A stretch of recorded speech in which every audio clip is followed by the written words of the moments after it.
Hello and welcome to our Retire Early Lifestyle. How is everyone doing today? We hope this information finds you well. Let's get right into the video, shall we? Mexico is turning into complete chaos with looting and violence in Mexico City because of the spiraling and out-of-control rental prices and Airbnbs popping up all over the city, which has displaced many of the locals. We've talked about the gringo vicious cycle a lot on this channel. For the last dozen years, we've been showcasing how unsustainable foreign living is when done the way the live abroad media promotes it. We're going to keep showing you the Global Retirement Index Top 10 throughout this video so you can understand why this anti-tourist and anti-American sentiment is happening in these countries. It's important to note that the circled countries in the top 10 are the ones that have the most resentment from the locals. I almost didn't circle Italy, but it too now is seeing many Italians just fed up with the tourism and spiraling out of control prices. Regular viewers may remember us predicting that before the fact. It's important to understand that it is not because of politics these protests are happening.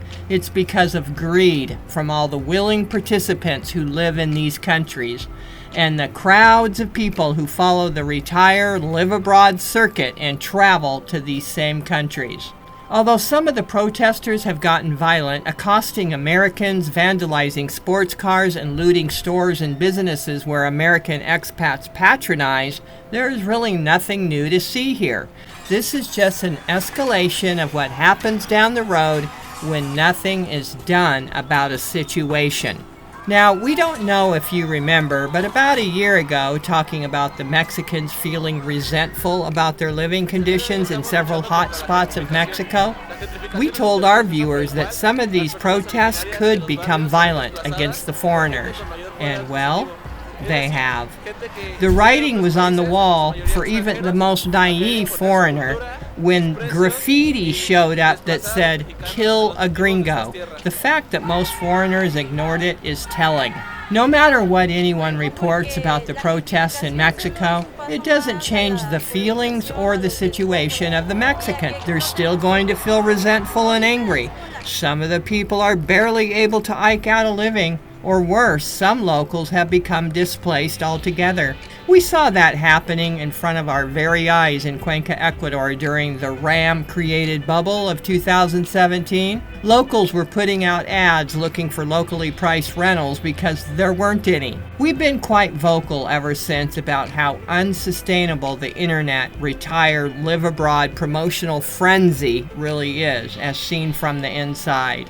So then the question we must ask ourselves is, when we know it is not going to change anything for the Mexican people, then why make it into a political thing like many journalists and reports are doing? Why do we continue to turn everything political when especially something like gentrification is not political?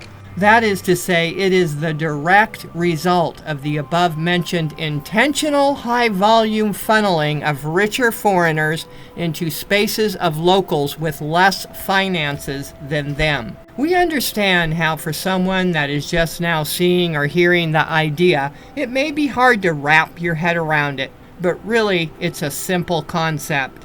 The internet has transformed and changed everything, whereas before it was very hard to get information and it may even have been non-existent.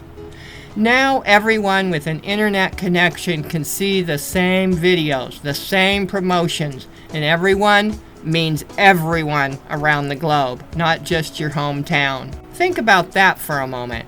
When we're sitting there in front of our big screen watching people have the time of their life in some foreign paradise, we think the video is speaking to us. There are over 800 million people aged 65 globally, and it was estimated just last year there are more than 35 million digital nomads on the globe. That should tell you something. Even if only 1% are watching the same videos you and I are, that's over 8 million people contemplating doing the same thing. Gentrification is a humanity thing. Are we helping build up humanity, or are we tearing down our fellow man when we participate in gentrification? There's nothing political about a more affluent people moving into a lower cost of living area, buying up property and renting out the properties to tourists and expats that come from higher cost living areas. And by the way, any of these countries, and I mean any, that peddle a golden residency visa for property investment spells disaster for their own people. We've seen it over and over again. These schemes make the rich wealthier while the worker has to work harder and harder to make a living. This is not just about Mexicans. Mexicans, Spaniards, Portuguese, Costa Ricans, Italians, Panamanians, and the French are getting displaced from their homes. And we all know why, and so we need to look at the elephant in the living room directly rather than trying to somehow turn these protests into a political border thing. Here are the facts. Fact number 1. Costa Rica, France, Spain, Mexico, and Portugal have been having anti-tourist protests for years now, and some have for decades, long before the new U.S. administration came onto the scene and started deporting illegals. In fact, Costa Rica was having anti-tourist and gentrification protests as far back as 2018, and Mexico City was protesting back in 2013. You see, it's the same old stuff, just a different country. And isn't it ironic, these countries are constantly and consistently being named in the top 10 global retirement index over and over and over and over and over and over and over and over and over and over again. Do you think that has something to do with it? We think so, and we're going to talk about that in a moment. In Spain, the protesters hold signs saying their government isn't doing anything about the over-tourism, and so they have to do it themselves.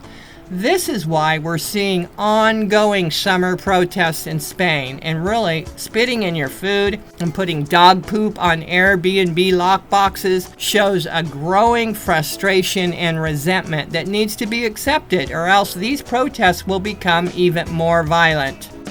The anti-tourism protests in Mexico City began around 2013. These protests were primarily driven by concerns over the impact of tourism on local communities, including gentrification, rising rents, and the displacement of residents.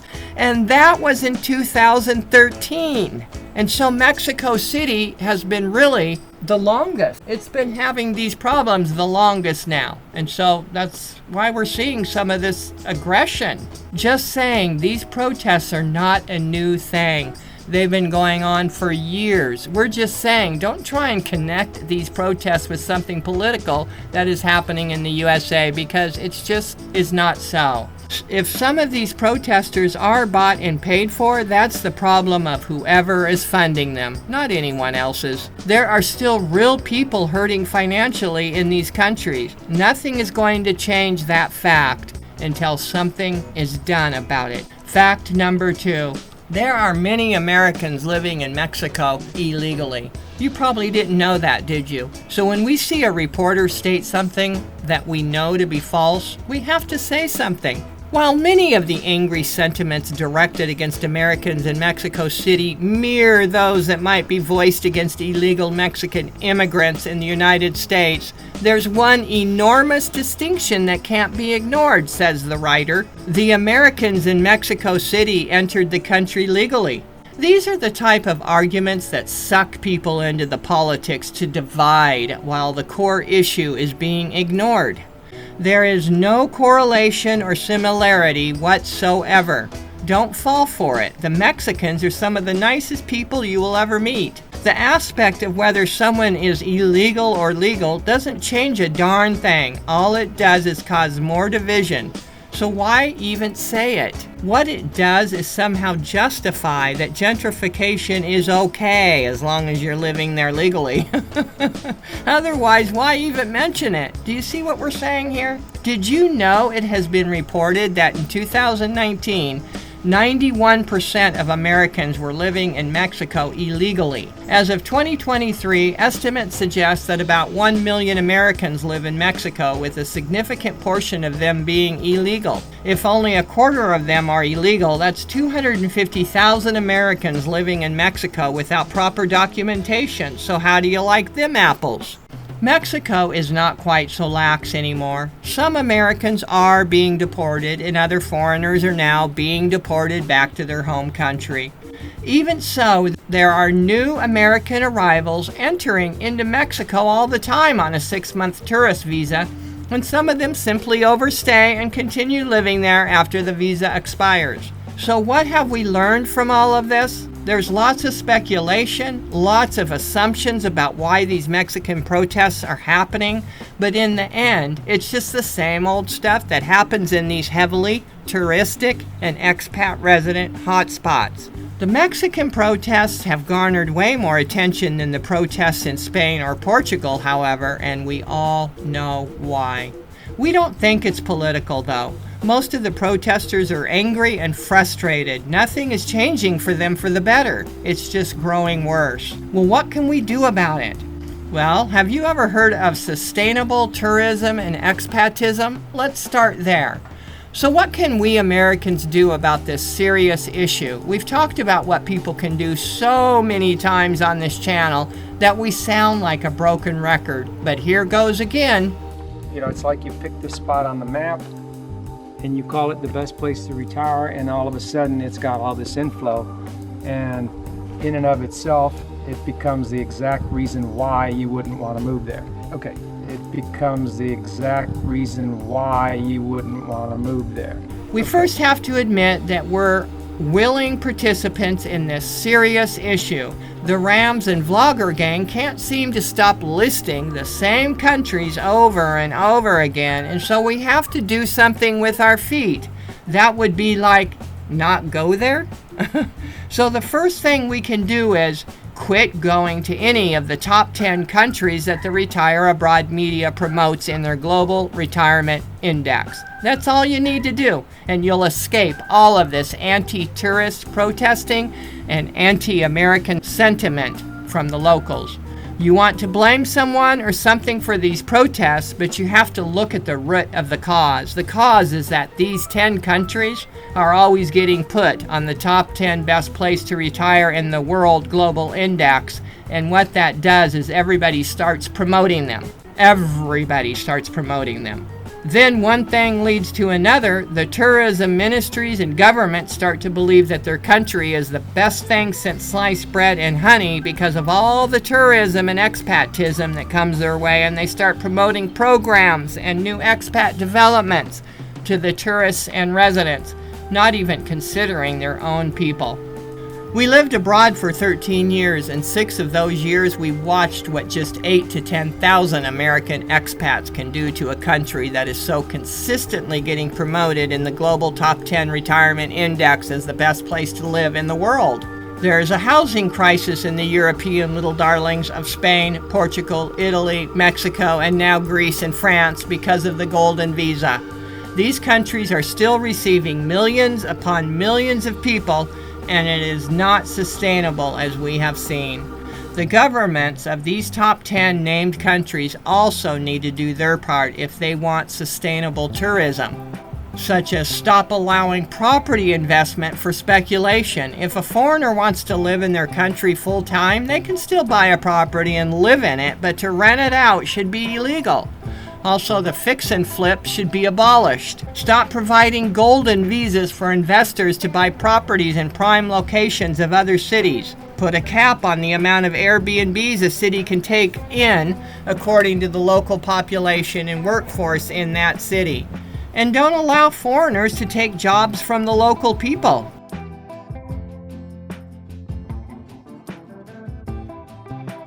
Have you noticed this is economically way worse where wealthy people move in and buy property in lower cost living areas? It's much harder on the local community. The rest of us have to figure out where we are at in this. This should give you some idea of where you're at, and then you can decide what you might do to help alleviate the financial load on the local folks in some of these countries. Are you a property investor or developer in one of these top 10 countries? Are you a local landlord kicking out your local tenants because you get more money from the foreigner? Are you an Airbnb host renting out your property in a low-cost country to the gringos/foreigners? Are you a homeowner that rents to other foreigners? Are you traveling to one of these countries on the top 10 global retirement index? Are you a government making money from your golden visa investment schemes? Are you a relocation service provider promoting and hyping up one of those top 10 countries on the global index, telling everybody to move there because it's the next best thing since sliced bread and honey? This is just some of the willing participants, and in groups they can quickly knock out the little guy from their city, from their home, from their job, from the grocery stores, and from the restaurants, etc., etc. We have a lot to think about. So that's what we have for you today, folks. It's nothing new except for an escalation of resentment building up in a country that receives the most Americans than any other country in the world, and that has continually and consistently been named in the top 10 global index for best retirement place to live in the world. And it's been named for decades now in the top 10. Nothing has changed. It's only getting worse for them financially since the droves of digital nomads living there while receiving USD for wages. We recommend, if you want to know more about how the foreigner vicious cycle works, to watch the whole video. It explains the cycle from beginning to end in detail. It's a process, folks. It's a vicious cycle. Until next video, have a great day. Bye-bye. So this Gringo vicious cycle is really a RAM group vicious cycle. RAM, retire abroad, media and magazines and groups. This is how it starts out. You got places like Vilcabamba, you got places like Boquete, Panama, now the DR, you got Mexico, Costa Rica, all of them have been put through this RAM vicious cycle that starts out in the beginning telling people they can retire there on their Social Security check or less than $900, the lowest, oh, you can live here for less than $900, you know. And of course, that doesn't last. And then the next step is they just start incrementally increasing the amounts as time goes on and more people show up. You know, the cycle just builds momentum as the bubble increases. And this happens in a relatively short amount of time. This is not normal organic traffic. You know, after foreigners have been going to a place for 10, 15 years, doing things the way they do them, you know, living opulently and such, kind of in your face to the locals like that. It seems to be just a cause and effect where eventually the crime rates just go up.